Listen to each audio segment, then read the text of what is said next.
Welcome to Unit 2. Unit 2 is all about matter and change. So if you paid attention in Unit 1, hopefully you know now that chemistry is the study of matter and all the changes it undergoes. Now you're probably like, great, so Unit 2 is just everything about chemistry. No, it's probably the points of chemistry or the foundations that you've learned probably up until now. So I'm hoping that a lot of this unit is review. Of course, we're going to be making it a little bit more complicated or in depth in some areas, but hopefully it'll be a good hang and a little bit less stressful than the first unit. So our first lesson in Unit 2 is going to be all about just matter. So let's see. All right, so this is a chemistry class, and I guess it's finally time for us to talk a little bit about the periodic table, which I'm very excited about. So here's our cute little periodic table. As you can see from this picture, it's got a lot of different colors. As we'll learn soon, all of these different colors represents different groups of the periodic table, and there's specific properties that make each one unique. The reason why I have you guys memorize, y'all are already hating me. You're like, I thought chemistry was not memorizing like biology. And it's like, well, we do have some things that we need to know to where we can navigate through the course very quickly. The reason why I have you guys memorize some of the symbols of the elements is I need for y'all to be able to find them on the periodic table very quickly. If I say, hey, go grab the molar mass of aluminum, you need to know what the symbol is for aluminum so you can go find it quickly. We do not have time in my chemistry class to search all over the periodic table trying to read the element that I have. Now, there are 118 elements on the periodic table. We do not need to memorize all of them. In fact, most of these elements, we just do not see. In fact, these guys down here on the bottom, you guys, they are man-made. If we try to force make them, they are only there for a hot second before they just decay and fall apart into something else. So, with that being said, let's kind of look at who the most important elements are on the periodic table. So, actually, if I'm looking at the stuff that makes up the actual Earth, almost 90% of the Earth's crust consists of only 6 elements: oxygen, silicon, aluminum, iron, magnesium, and calcium. That's pretty significant. Only 6 of those elements on the periodic table. Even more wackadoo is here if we're talking about what kind of stuff makes up the human body. Almost 97% of the human body consists of only 4 elements: oxygen, carbon, hydrogen, and nitrogen. Pretty impressive. And here we go. Even more interesting, if we're talking about the air in our atmosphere, 99% of that air is only just nitrogen and oxygen. So really, a lot of these elements on the periodic table are not important for us in our everyday life. Okay, so hopefully this is a review for you guys, but we break up the periodic table into horizontal rows and vertical columns, right? The horizontal rows right here we call periods, hence periodic table. And the vertical columns here we call groups or families. Okay, hopefully you've seen this before. We call our metals, they're going to be the guys down here to the left of the staircase in the red, right? Except for hydrogen. Hydrogen's going to be with the other non-metals who are up here to the right of the staircase, right? So poor little hydrogen hanging off there being weird like he always likes to be. And then along our cool little staircase is our metalloids. Kids always get really finicky about these metalloids and it's like, well, which one? Especially when you get down here to the bottom of the staircase, things become a little bit hairy. I'm not going to nail you guys on which ones are a metalloid or a metal or stuff like that. When we get a little bit further into technically what makes a metal and a non-metal, those things, it's not about this staircase. It has a lot to do with the electrons. And so that'll kind of provide some variation on who we're actually calling a metalloid or not. So don't worry too much about that. Okay, let's see what's next. Now, we actually, on many periodic tables, and in fact the one that's hanging up in our classroom, you can actually look at the color of the symbol of the lettering on that element block to determine what state of matter it is at room temperature. Here on this diagram, it shows us that everything in the gray is actually a solid element at room temperature. Everything that's purple here shows us that it's a gas at room temperature. And we have 2 guys here. We got mercury and bromine, who are actually liquids at room temperature. On my periodic table, if the element lettering is in black, that means it's a solid. If the element lettering is in blue, that's representative of a liquid. And I think our periodic table has for gaseous elements, the lettering is actually in green. A lot of times you'll see the lettering be in red for gaseous elements, but green is what we'll have in our class, which is pretty cool. Okay, I'm really hoping this is a review. These are my 3 states of matter. And yes, I know there's a plasma, but we were not talking about plasmas. That is beyond the scope of this course. So let's go through all of these characteristics of what makes a solid, a liquid, and a gas. Okay, a solid over here, we would say it has a definite shape. That means the shape of a solid thing is defined, okay? A liquid has an indefinite shape. So that just means that a liquid is going to take whatever the shape of the container that it is sitting in, okay? If I pour a glass of water into a cup, it's going to be cup-shaped. If I pour a glass of water all over my floor, it is going to be puddle-shaped on my floor, okay? Gases obviously are also indefinite in shape. They're going to take up the shape of the container. The container could also mean the shape of the atmosphere. Gases will expand to take up all of that space. So speaking of taking up space, we have volume. Volume is how much space an object occupies. So my solids here, they have a defined space. You're not going to see these solid particles here just and they're just not going to do that. All those solid particles are fixed really close together. My liquids, same thing. Yes, they're going to be a little bit more different in their shape, but they're not going to get bigger or get smaller. My gases, though, those are the ones who have an indefinite volume. We're going to see gases get bigger and gases get smaller as the particles are allowed to expand and then contract back together. So speaking of that, compressible. So if I'm asking about the compressibility, sometimes you guys get it twisted. I am not asking, is this thing compressed? I am asking if it's compressible. Compressible means the ability to expand and contract, okay?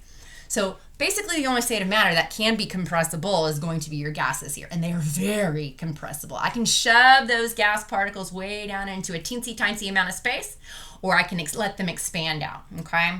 Now on the opposite end of that is I have my solids. No, look at those guys. They cannot get any closer together, and they are definitely not going to expand away from each other. That's just not what solids do.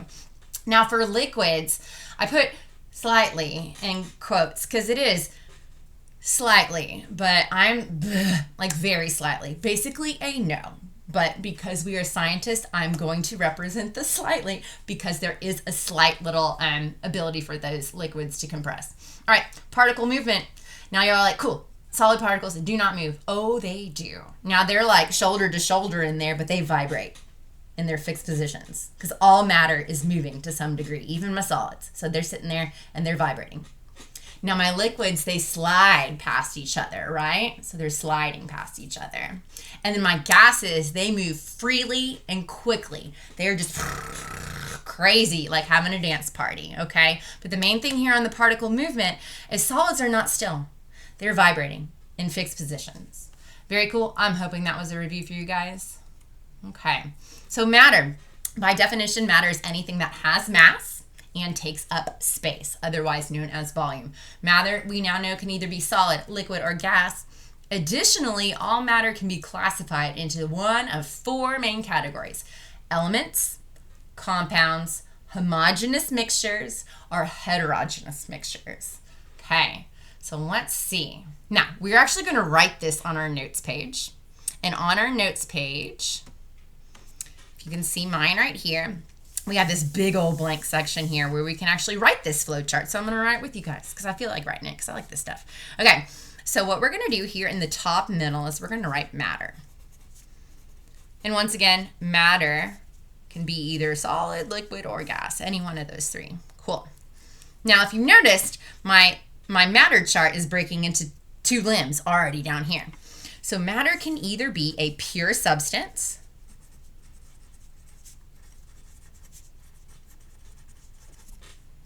right?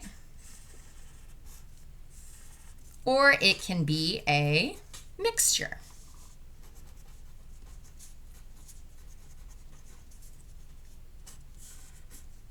Okay. Now further, if I am a pure substance, that breaks actually into 2 more categories.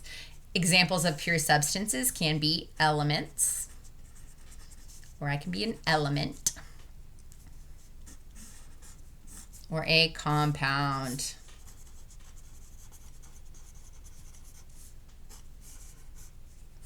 Yeah? And then my mixtures, there are actually two types of mixtures. There's a homogeneous mixture,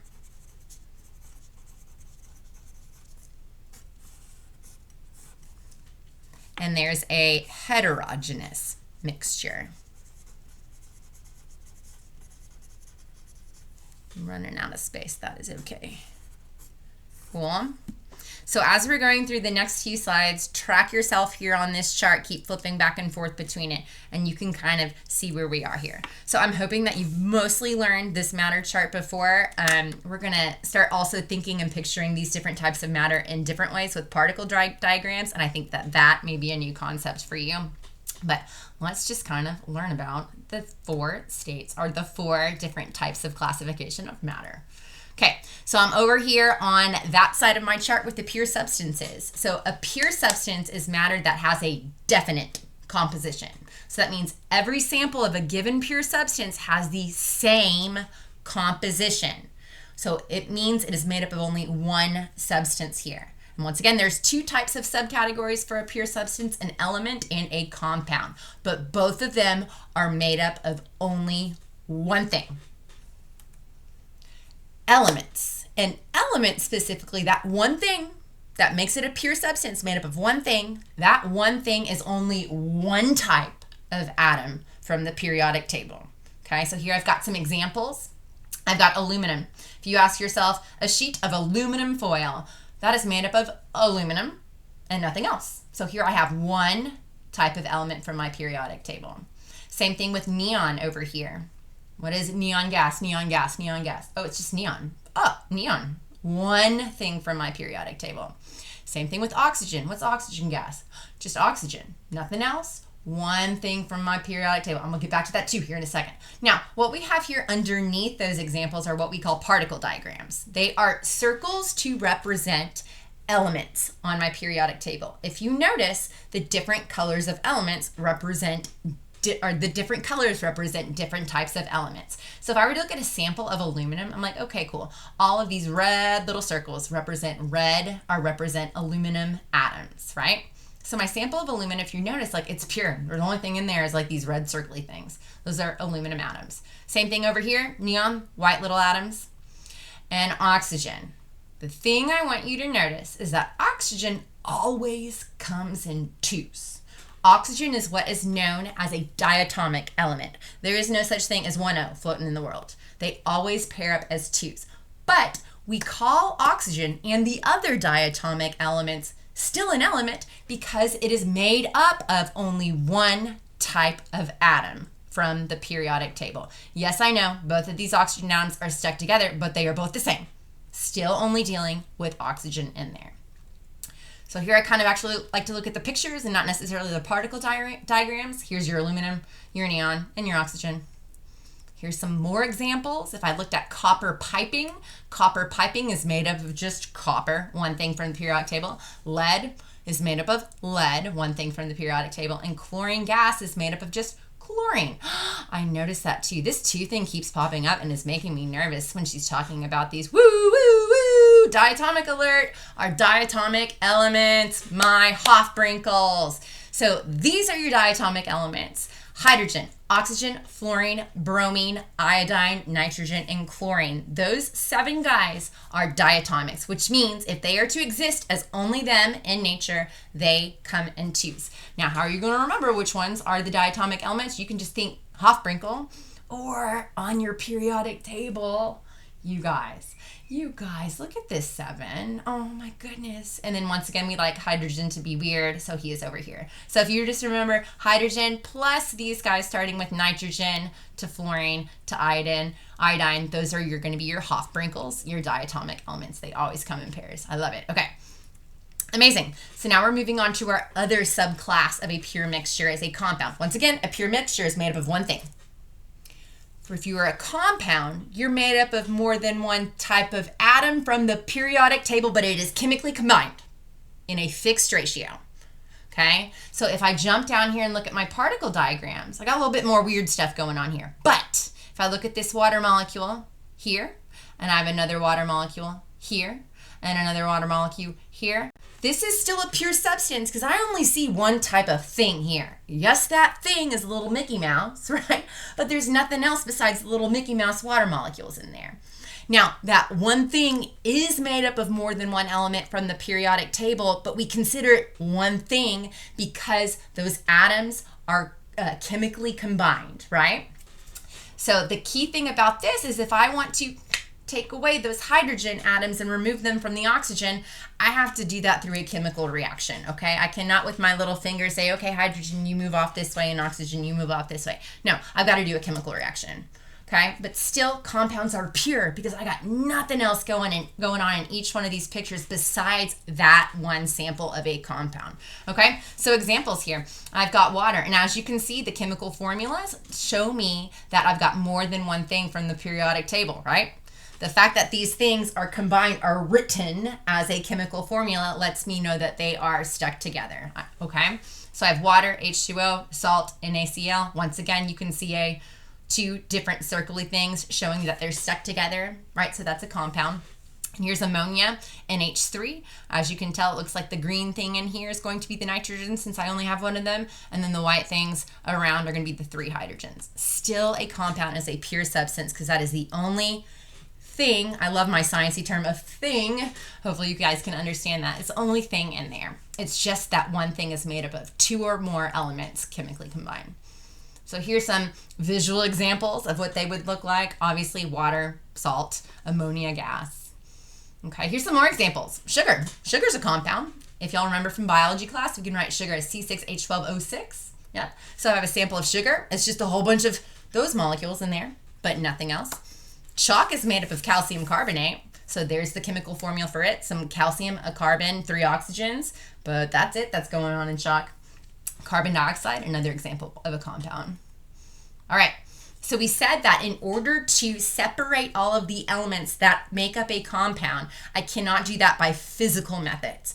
I've got to do a chemical separation method. Now, a chemical separation method could be a lot of different things that involve a chemical reaction. If I wanted to break down one specific compound into its individual elements, a lot of times I use this method called electrolysis. So electrolysis is a method of separating compounds back into their pure substances, requiring that chemical reaction. And it depends on electricity, which is really exciting. So this is a method of us separating actually the hydrogen and the oxygen from water by using electricity. Very cool. Okay, so we're gonna go back to our flow chart, and we're actually gonna now add that we can separate compounds back into their individual elements, and we can do that chemically. So we're gonna write chemical separation. Yeah. So here we are, we're adding some fun things to our flow chart. Okay, so now we've talked real good about all of my pure substances here. Let's focus on the other arm of my matter chart, and let's talk about mixtures. So to recap, pure substances are made up of one thing, right? Now that one thing can be more than one element from the periodic table chemically combined together. That would give me a compound, or just one thing from the periodic table, and that would be my element. Y'all are like, oh my gosh, Sabaga, we get it, but y'all gonna get messed up here in a second here, so I'm gonna clarify. Okay, so now let's go to mixtures. Oh wait, no, we're gonna do a learning check. Oh good, I love a learning check. Okay, so this says identify the following as an element or a compound. I'm gonna let y'all kind of chew through this for a little bit here, and most of y'all are gonna be like, just give me the answers, which is fine, but I suggest y'all to try to learn during this lecture activity.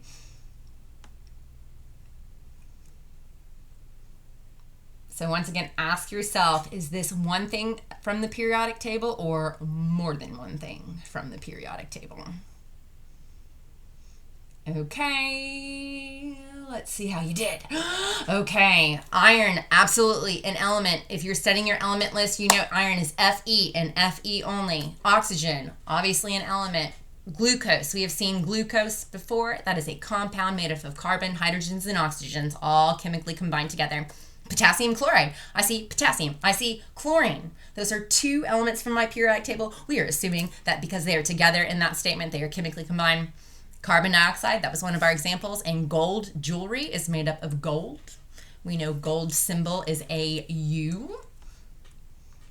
All right, so those were my pure substances. Now we're going to move to mixtures. A mixture is a physical blend of 2 or more pure substances that are not chemically combined. Most matter you encounter every day is going to be a mixture of some sort. The key thing about mixtures is they retain the individual properties of all of the individual components, and they can be separated by physical means. And we'll get into whatever those physical means here are in a second, but that just means there are no bonds that need to be broken in order for me to remove the different components outside of the mixture. And there are 2 types of mixtures. There's homogeneous mixtures and there's heterogeneous mixtures. Here's a little diagram that shows about what we're going to talk about here in a hot second. Homogeneous mixtures, the main takeaway is that there is a uniform distribution of particles. So if you'll notice the different little particles, the red and the blue are kind of evenly mixed. And the heterogeneous mixture, on the other hand, they're not so evenly mixed. So homogeneous mixture, the composition is the same throughout. That means it looks the same and evenly mixed, it looks smooth. And it's also called, if I'm talking about liquid homogeneous mixtures, solutions. We have an entire unit on solutions. You guys are going to be really excited about that. Maybe I'll be the only one excited about that. Regardless, there will be some level of excitement when we get there. Some examples of homogeneous mixtures are going to be like milk. So look at milk. Oh my gosh, look at him. He totally looks the same. But is milk made up of only one thing? I don't think so. It's got like fat and like sugar and like water and a bunch of other stuff. So clearly I'm dealing with a mixture there. Kool-Aid, same thing. Kool-Aid's made up of water and sugar and red food dye. Salt water. Salt water is made up of salt and water, right? Brass is a tricky one because brass technically is made up of copper and zinc. And you're like, great, 2 elements from the periodic table. Compound. No. Yes, it's 2 elements from the periodic table, but those copper and zinc atoms are not bonded together. They're just hanging out next to each other. So you can have a mixture of 2 elements. As long as they are not chemically combined, they are not going to be a compound. And that makes this a little bit tricky, which is okay. Tricky is fun. Okay, so particle diagrams. We love a good particle diagram. So here's a picture of a homogeneous mixture. So homogeneous, once again, means they're evenly distributed. As you can tell, I've got more than one thing going on here. I got a little bubbly 2 reds together, and I got a little bubbly 2 blues together. If you'll remember our diatomics, I bet you that this is a mixture of 2 different diatomic elements, right? So this is a diatomic element, and this is a diatomic element. Ooh, but it's a mixture because if you'll notice, the red bubblies are not attached to the little blue bubblies. Okay, here's another example of a mixture. We've got a compound, right? I would guess maybe it's going to be water because it's the little Mickey Mouse that we all like to see. And then I've got an element, right? And none of these are completely stuck to the others, so we would call that a mixture. This would be a mixture between a compound and an element. Now over here, we got some fun stuff going on here. We've got another mixture, right? We've got this little compound looking thing, and I'm not really sure what he is. And then I got this thing. Oh, they are stuck together. It's 2 things, and they look exactly like the same thing, so that looks like another diatomic element. Cool stuff. We love this. Homogeneous mixtures. Okay, heterogeneous mixtures. This is probably the most common type of matter that you will ever encounter. And heterogeneous mixtures, it does not look the same throughout. They look different. It's unevenly mixed. There are lots of examples of these heterogeneous mixtures. We've got salad dressing. Like, look, it's all just like lots of things in there. Granite. We've got beach water with all the sand and the seashells. We've got food. Pretty much we got lots of things are heterogeneous mixtures. So here's particle diagram of heterogeneous mixtures. So if I'm looking at this, I know it's a mixture because I see more than one thing of these particle things, right? But over here I see I got a cluster of one type, right? That's an uneven distribution, right? And over here, look, they're actually separated. Here's one part of the mixture and the other part up here. Same thing on this. We got some water molecules down here, and then we've got some sort of other type of element up here. Very fun. Okay, learning check time. Woo! Okay. Identify the following as either homogeneous or heterogeneous.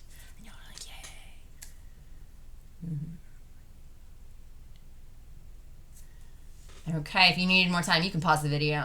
I'm ready to get going. Here we go. So air is homogeneous because it's all the same, or it's spread evenly throughout. Ink totally looks the same to me, homogeneous for sure. Soft drinks, that sugar and whatever syrups and stuff in water are spread evenly. Trail mix, obviously heterogeneous. Coffee looks the same, homogeneous. Chicken noodle soup, heterogeneous. And you're like, this is amazing. This is so easy. So the key thing with my mixtures, whether they are homogeneous, meaning they look the same, or heterogeneous, meaning they look different, is that if I wanted to, I could separate everybody back out into their pure substances through physical means. What do I mean by physical means? That just means I can do that without having to do a chemical reaction. So if you'll remember when we talked about electrolysis, we had to do that as a method of separating things chemically by doing a chemical reaction. So none of these 5 methods that we're going to go through are dealing with anything other than just scooting the different pure substances away from each other. There are way more than these 5 methods of physical separations of mixtures, but these are the ones that are probably the most common and the ones that I want us to talk about today. So the first way to physically separate the components of a mixture is by settling. That is as simple as it sounds, and that's where the components naturally separate from each other due to gravity. So this process utilizes the difference in the components' densities. Hopefully you're familiar with the term of densities, and as you can tell in this little picture here, this shows kind of a classic density column where you put a bunch of different things from a mixture, and eventually all those different components will settle out into their own regions of the column depending on what their densities are. Magnetism, real easy one. If I got one part of my mixture that is magnetic and the other one is not, I can literally drag a magnet across the thing and pull out some of the components. So magnetism is where one component is separated from the others by using a magnet to pull away any magnetic components. This process utilizes the difference in the components' magnetic properties. Okay, filtration. So filtration is where a mixture is poured through a filter, allowing only the smaller components of the mixture to flow through. This process utilizes the difference in the component's particle size. Now, a lot of you guys have parents, or maybe even yourselves, who drink coffee. Coffee filters, the purpose of them is that when I put the coffee grounds in the inside and pour water through, it allows for the liquid coffee that has extracted all of, I don't know what I'm talking about, all the coffee stuff, the good stuff, and pulls it out with the water to drip below, leaving behind the yucky stuff, the hard coffee grounds that you don't want to drink. So the key thing here is that a filter, even though a filter paper looks like it's just a sheet of paper, they're itsy bitsy teeny tiny little holes that only allow small particles to drip through. A coffee ground is way too big for that, so a coffee ground will not go through it. So same thing, they actually have science filter papers which allow bigger particles to get trapped behind and smaller particles to flow through. So that separates based on the differences in your component's size. Evaporation is a real simple one. That's where a solid component is separated by a liquid component by heating the mixture. This causes the liquid to turn into a gas, leaving behind the solid. And it utilizes the difference in the component's state of matter. Sometimes you can implement this if you need to separate 2 liquids from each other, because no matter what those liquids are, they're probably going to vary in some way in terms of what temperature they boil at, right? So I can heat up a mixture of 2 liquids, and one of the liquids is going to hit its boiling point much faster than the other ones to where it can escape as a gas, and then eventually we can cool it down and condense it into a separate container. That specific process is called distillation, but it's utilizing the difference in boiling points and melting points. Evaporation, this technique, for example, is mostly dealing with just leaving a solid component in size. Based on the state of matter, a solid is not going to evaporate very quickly into a gas like a liquid would. All right, and then chromatography. This is one of my favorite ones. I think it is just so wild and cool. So chromatography says its components of a mixture are dissolved in a particular solvent, and then they travel up a solid stationary phase at different rates. This process utilizes the difference in the component's solubility. So looking at this example here, it looks like I got a leaf thing, and it looks like I'm crushing it up here with a mortar and pestle, and I've dissolved the crushed up leaf stuff in acetone. And that acetone is actually going to serve as a solvent, which means the particles of the leaf are going to mix into that acetone. And then I put a piece of chromatography paper with only the very bottom of it submerged into that acetone. And that chromatography paper is actually going to serve as what's called a stationary phase, which is basically a path for that solvent, that acetone, to travel up that paper. And that acetone is going to pull the pieces of the leaf mixture up with it. Now here's the key thing. Some parts of that leaf are going to want to ride that acetone like a horse rider riding a horse all the way up to the top.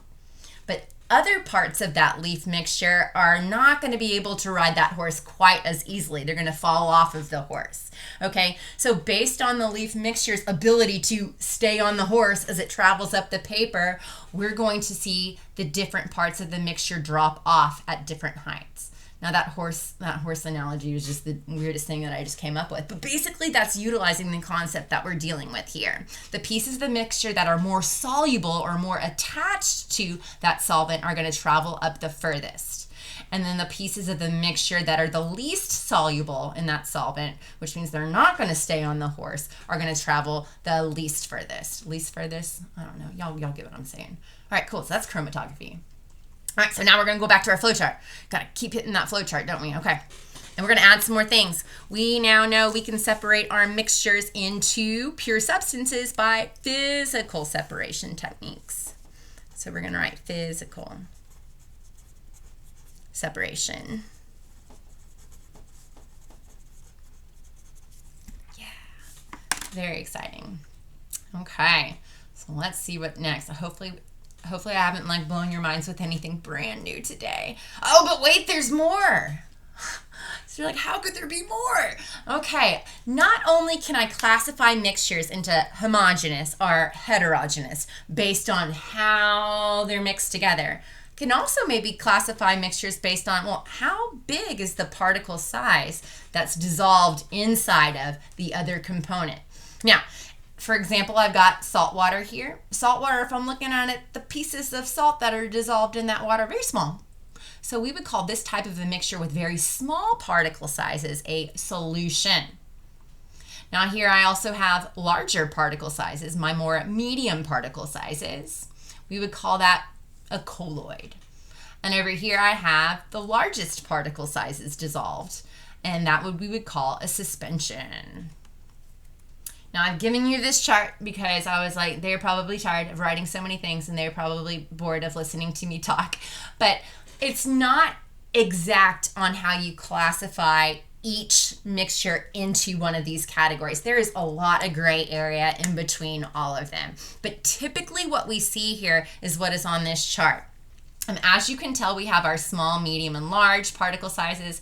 In terms of uniformity or how evenly it looks mixed, solutions are completely homogeneous. Suspensions are completely heterogeneous. And colloids, that's where we get a little bit hairy in the middle. Sometimes they're heterogeneous or mostly, but sometimes we can have colloids that tend to look a little bit more homogeneous. So it is all mostly subjective here. Settling, we talked about settling as being one of the methods of physical separations of components of a mixture. Solutions, if I just stare at a thing of salt water, that salt is not going to settle down to the bottom, right?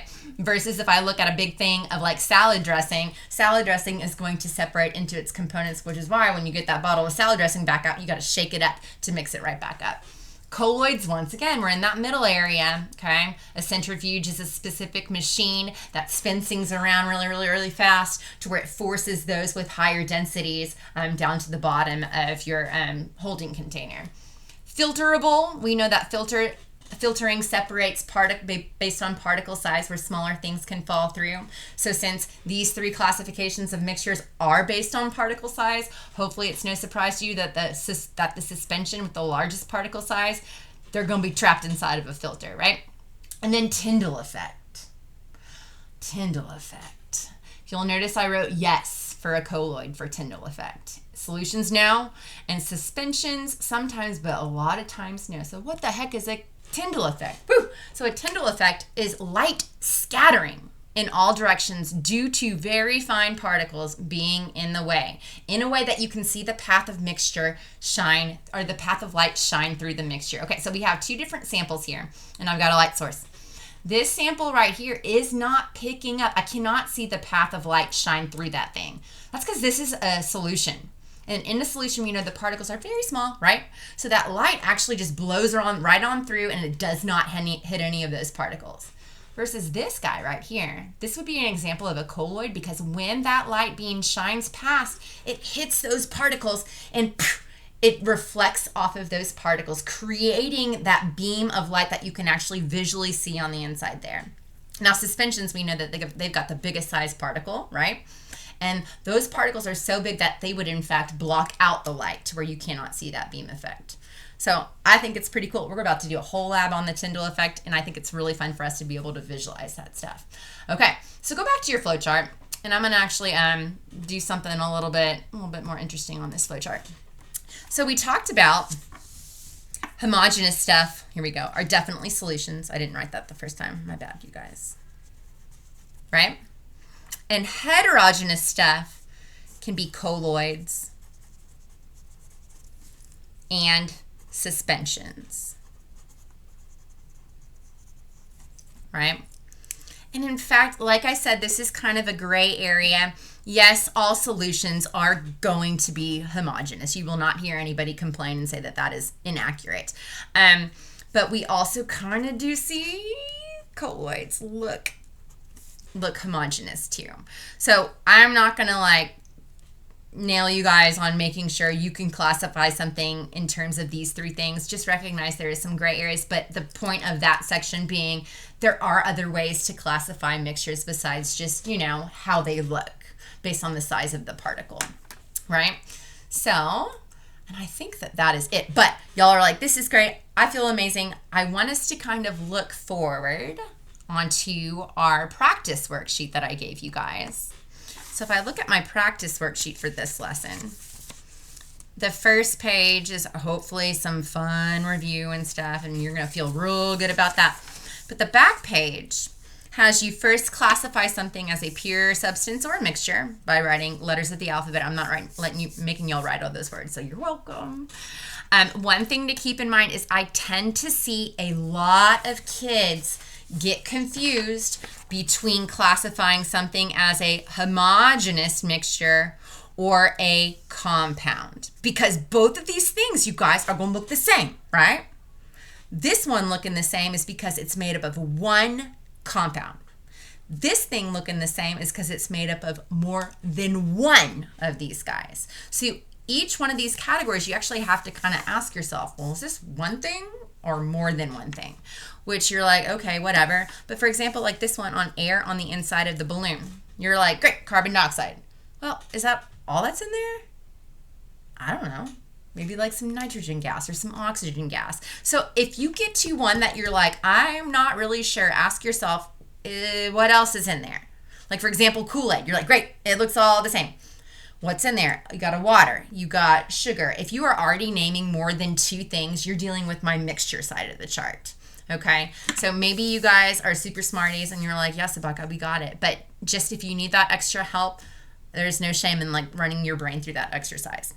Now, tomorrow when I see you guys, what we're actually going to do is this real fun thing. I'm going to give y'all a preview. And this may be a new concept for chemistry as opposed to when you learned this lesson back in, 8th grade? I don't know.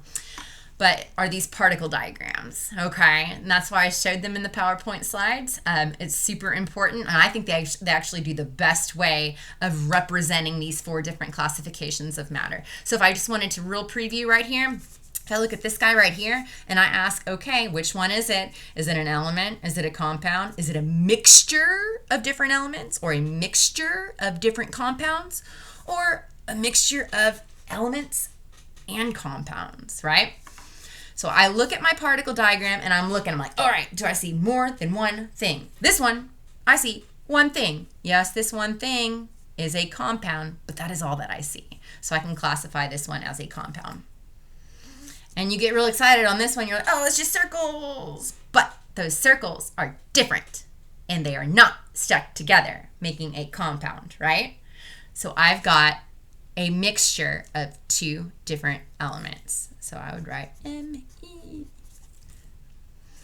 Now if I zip on down over here, I've got this guy, and I got this guy, and I got, so it looks like I'm dealing with a mixture again. Once again, I got two different things, right? And so you're like, great, it is absolutely a mixture of two compounds. Well, this one's a compound, because keep in mind a compound is two or more elements from the periodic table chemically combined or stuck together. This one is made up of two things stuck together, but they are exactly the two same things, right? That's a terrible way of saying it. They're the same thing, chemically combined. So this is a diatomic element. So this one would be a mixture of a element and a compound. And you guys will get this assignment tomorrow, but I thought I'd preview it now because as cute as you guys are with your like, yep, heterogeneous mixture, homogeneous mixture, compound, element, this is kind of the level of rigor that I'm going to expect for you guys when it comes to classifying matter. I want for you to take these definitions from your flowchart and be able to apply it in terms of what it actually looks like at a particle level. So that is it for matter, and I hope that that was just a fun, nice little review for everybody.